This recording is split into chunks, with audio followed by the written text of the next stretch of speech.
Welcome to the second episode of the Dreaming Language Reveal. In this episode, we're going to discuss why we dream in images and not in text messages or in words. But before I get to this point, I would like to go over what we've discussed in a previous episode. Firstly, we discussed that we all share similar dreams, irrespective of social, cultural, or geographic backgrounds. Secondly, that people with similar health issues tend to dream the same images. Thirdly, I propose that dreaming may be a structured visual language used by the brain to communicate with the body. So now we're going to answer a question that's been posed. Why does the body use a visual language? Why images are not written words or text messages? And I'm going to illustrate why I believe that images trigger emotions and emotions drive our physiology. I'll give you this example. Imagine you're working in a bank as a bank teller and a client walks up to you and hands you a note. And the note reads, "I've got a gun in my bag, give me all the money in your till." You might be shocked. You might wonder whether or not you're reading it correctly. There may be an element of disbelief. You might comply based on your banking policy, but the reaction is going to be so much different than if the client had just walked up to you, pulled out a gun from their bag, pointed it at you, and says, "Give me all the money in your till." This reaction will wake you up, speed up your heart rate, to change your breathing pattern. You might even freeze, but the reaction is so different from if the message had come in a note. The sight of the physical gun trigger an emotional response that's going to be so much different from reading the word GUN on a piece of paper. And I believe that it is these physiological changes, these physiological responses that are needed at the body. That's why we dream in images and not words or text.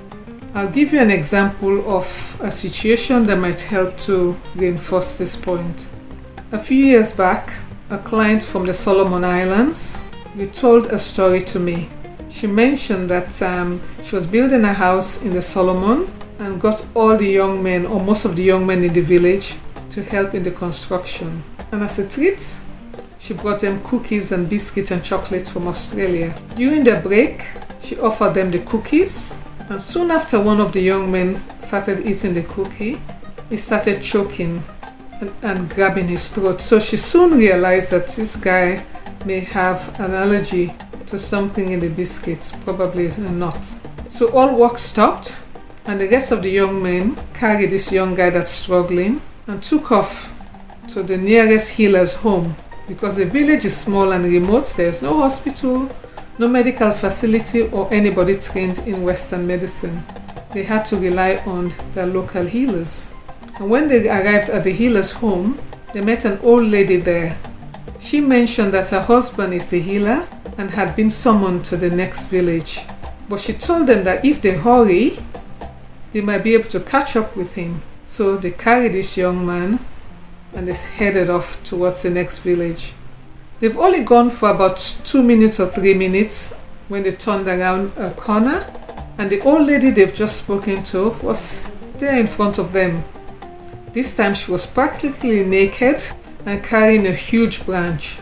She just went and attacked them for no reason and started hitting them, and so the young men were shocked and frightened, and they just fled, and they dropped the young guy that was struggling to breathe as they all scattered in different directions, running away from this crazy old lady. Even the young man that was struggling managed to escape, and he hid behind a tree.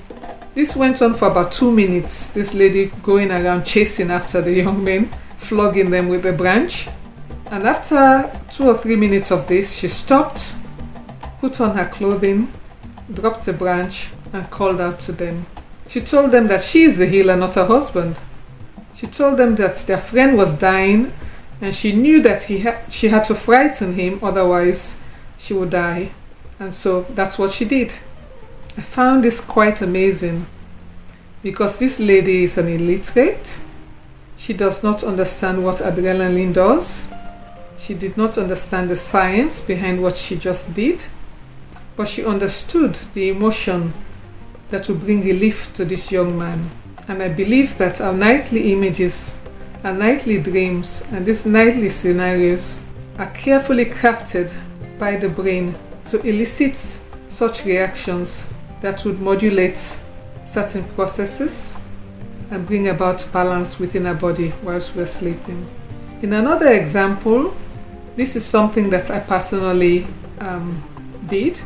A young lady of about 16 years came with her mom to see me. She had sores on her face that are weeping all the time, and she's had them for about 3 years. It's not responded to any treatment, and they've seen so many dermatologists and no one could help. So I was more or less like a last resort. So when they came to see me, I wanted to find out more about this young lady. So the mom mentioned that she hasn't been to school for the past 3 years, and she's been homeschooled because of the weeping sores, and she does not interact with anybody out of the home. She's got siblings and they're all healthy, and they could not understand how she developed the sores and why it's not responding to treatment. The mom mentioned that she's a good girl, she works hard, she's brilliant. The only problem that she had with her siblings is that they cannot watch horror movies at home because she's absolutely petrified of anything that's scary. So if her younger siblings want to watch anything that's remotely horror related, they have to watch it in the cinema, not at home. I found this quite interesting, and I mentioned to the mom that part of our life and our existence is to experience all of these human emotions, whether it's being happy, being sad, being scared, falling in love. These are all emotions that we are supposed to experience to help our body build up an emotional catalog that the body could use when needed to find the triggers that change our physiology.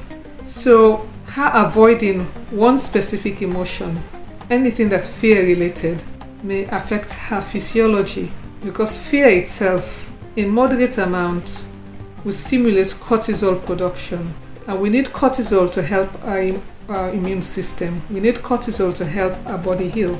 So I suggested to the mom that since I cannot generate dreams at the moment, we could do the next best thing, and that is get her to watch a horror movie every single day for a month.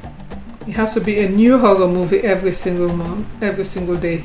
She can't repeat the same movies. And so the mom agreed.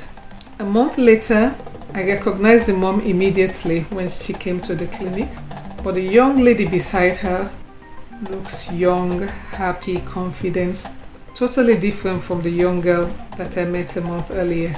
She's considering going back to school. She's even found a job. And I find this quite interesting, and I believe that this is why learning the dreaming language is important, because we could learn from what the body is doing naturally to help ourselves.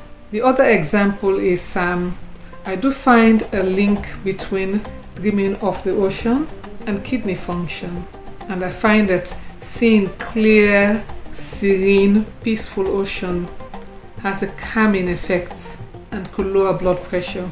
So often when clients come to me with extremely high blood pressure, I tell them to close their eyes and imagine that they're sitting on a beach somewhere and they're seeing a clear, calm ocean. And they just sit there and imagine that they're looking at the water, enjoying the breeze, and just observing this serene environment for about 5 to 6 minutes, and that usually lowers the blood pressure significantly. But unfortunately, some people don't have the ability to imagine. So I believe that at some point, somebody will develop a virtual reality headset that could immerse people who can't imagine into that calm, serene, peaceful seaside environment that will help people with blood pressure issues to regulate the blood pressure. Subscribe to this channel and keep learning this language that your body already speaks. In the following episode, we're going to discuss the importance of location in dreams. Thank you for your time and sweet dreams. Good night.